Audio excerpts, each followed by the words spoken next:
তাদের লাইসেন্স আমরা বাতিল করে দেব, তাদের যেটা জামানত আছে সেটা বাজেয়াপ্ত করব এবং তাদের বিরুদ্ধে ফৌজদারি মামলা আমরা দায়ের করব। ওই সে সমস্ত এজেন্সির বিরুদ্ধে আমরা আইনানুগ ব্যবস্থা নেব। আইনানুগ ব্যবস্থার মধ্যে আছে তাদের লাইসেন্স আমরা বাতিল করে দেব, তাদের যেটা জামানত আছে সেটা বাজেয়াপ্ত করব এবং তাদের বিরুদ্ধে ফৌজদারি মামলা আমরা দায়ের করব। এবং চিফ অ্যাডভাইজার মহোদয়ের সাথে আমাদের বৈঠক হয়েছে।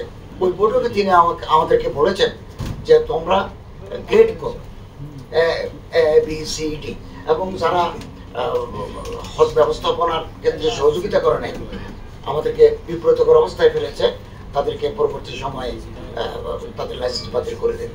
তো আমরা এভাবেই এগিয়ে যাব।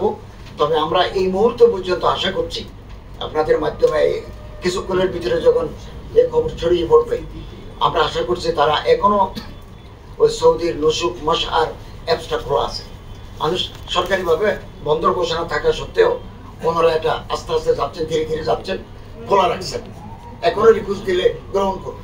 তা আজকে রাতের ভিতরে যদি ওনারা এগিয়ে আসেন তাহলে আমাদের সুষ্ঠু হজ ব্যবস্থাপনার ক্ষেত্রে আর কোনো বাধা থাকবে না।